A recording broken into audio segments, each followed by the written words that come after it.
ఆత్మజ్యోతి ఛానల్కి స్వాగతం. ఈరోజు మనం భగవద్గీతలోని ఒక అంశం గురించి తెలుసుకుందాం. అదేంటంటే శంతనుని కథ. అంటే పాండవులు కౌరవులు ఎలా పుట్టారు, అసలు కురుక్షేత్రం ఎలా జరిగింది, కురుక్షేత్రంకి పునాది ఏంటి, శంతనుడు భీష్ముడి యొక్క తండ్రి. సో శంతనుని కథ ఇక్కడి నుంచే మనకి మహాభారతం మొదలవుతుందన్నమాట. కాబట్టి మనం ఫస్ట్ శంతనుని కథ, అలాగే పాండవుల కౌరవులు ఎలా పుట్టారు, మహాభారతం ఎలా ప్రారంభమైంది, మొత్తం కథను ఈ వీడియోలో తెలుసుకుందాం. భగవద్గీతలోని ఈ మొదటి అంశం గురించి ఈరోజు నేను మీకు క్లుప్తంగా వివరిస్తాను. ఇక కథలోకి వెళ్తే అసలు మహాభారతానికి పునాది ఏంటి, శంతనుడు ఎవరు అనేది మనం తెలుసుకుంటే, ఎన్నో ఏళ్ల క్రితం భారతదేశంలో శంతనుడు అనే ఒక దయగల శక్తివైన మహారాజు ఉండేవాడనమాట. ఆయన రాజ్యం పేరే హస్తినాపురం. ఆ హస్తినాపురం పవిత్ర గంగానది ఒడ్డున ఎంతో అందంగా ఉండేదన్నమాట. ఈ హస్తినాపురం భారతదేశం అంతా వ్యాపించి ఉండేది. అంటే ఆయన రాజ్యం భారతదేశం అంతా వ్యాపించి ఉండేది. చాలా పెద్ద రాజ్యం అండి హస్తినాపురం. ఒకరోజు రాజు శంతను గంగాదేవిని వివాహం చేసుకున్నాడనమాట. ఈ కథ కూడా నేను తర్వాత వీడియోలో క్లియర్గా చెప్తాను. ఎందుకంటే శంతను మహారాజు గంగాదేవిని ఎలా పెళ్లి చేసుకున్నాడు అనే కథ కూడా చాలా పెద్దది. అలాగే వారికి ఒక కుమారుడు పుట్టాడు. అతని పేరు దేవవ్రతుడు.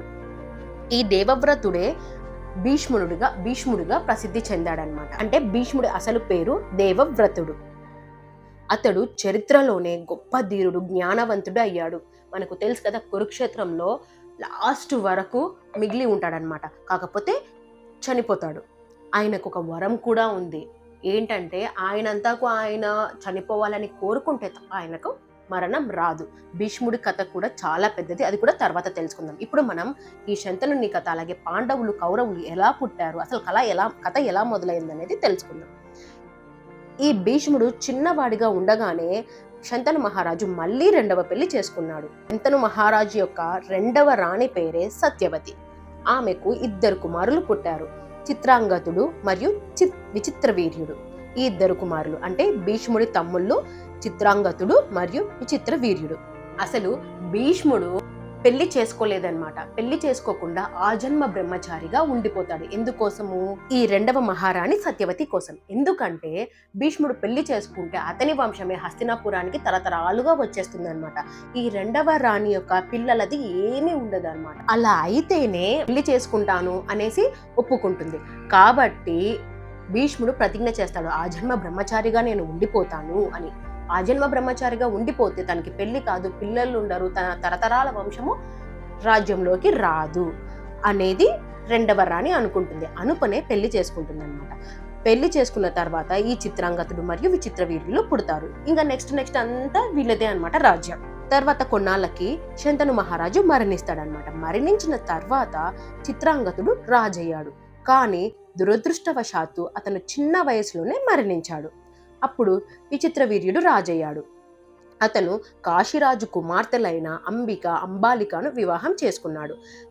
ఇది కూడా ఒక సపరేట్ కథ ఉందండి. వాళ్ళు ముగ్గురిని తీసుకొస్తారనమాట భీష్ముడు. ఎవరి కోసం?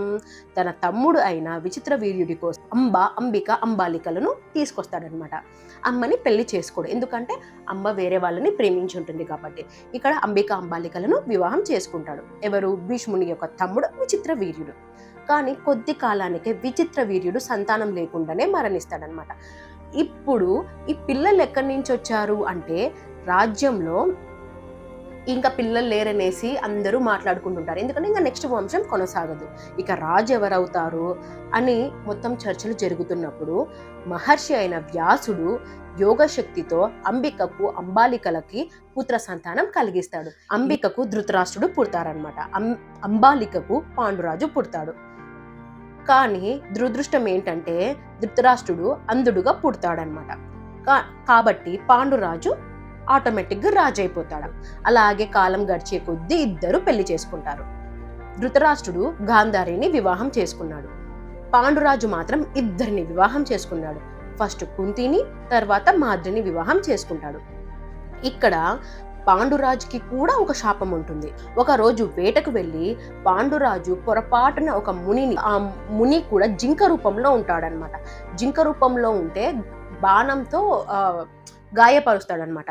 కానీ అక్కడ జింక రూపంలో ముని కదా ఉండేది, కాబట్టి ఆ ముని చివరి శ్వాసలో ఉన్నప్పుడు పాండురాజుని శపిస్తాడు. ఏమని? నీ భార్యలను తాకిన మరుక్షణమే నీకు మరణం సంభవిస్తుందని. కాబట్టి దాంతో చాలా బాధలో మునిగిపోయిన పాండురాజు సింహాసనం వదిలేసి అడవిలో కుంతి మాద్రిలతో జీవనం సాగిస్తాడు. ఇప్పుడు రాజ్యాన్ని పరిపాలించేది ఆటోమేటిక్గా ధృతరాష్ట్రుడే. అడవిలో పాండురాజు యొక్క దంపతులు నివసిస్తారనమాట. అప్పటికి వాళ్ళు పిల్లలు లేరు. పిల్లలు లేక నిరాశతో ఉన్నారనమాట వాళ్ళు. ఎందుకంటే వాళ్ళు కలవకూడదు కాబట్టి వాళ్ళకి పిల్లలు పుట్టే ఛాన్స్ లేరు. అప్పుడు కుంతికి గుర్తొస్తుంది అనమాట. ఏంటంటే ఋషి ద్వారా పిల్లలని కనొచ్చు అనేసి తనకు ఒక వరం ఉంటుందన్నమాట. కాబట్టి ఆ వరంతో పిల్లల్ని కనాలి అని అనుకుంటుంది. ఏంటి ఆ వరం అంటే, ఒకప్పుడు ఋషి దుర్వాస మహర్షి ఇచ్చిన మంత్రం అన్నమాట. ఆ మంత్రంతో పిల్లల్ని కనొచ్చు. ఆ మంత్రంతో ఏ దేవుడిని పిలిచినా కూడా ఆయన దయ వల్ల సంతానం పొందొచ్చు అని కుంతీదేవికి గుర్తొస్తుంది. ముందుగా ధర్మదేవుణ్ణి పిలిచి యుధిష్ఠిరుడిని పుత్రుడిగా పొందుతుంది. ఆయనే ధర్మరాజు.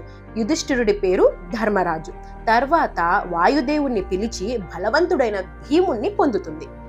ఆ తర్వాత ఇంద్రుణ్ణి పిలిచి శౌర్యవంతుడైన అర్జునుణ్ణి పొందుతుంది.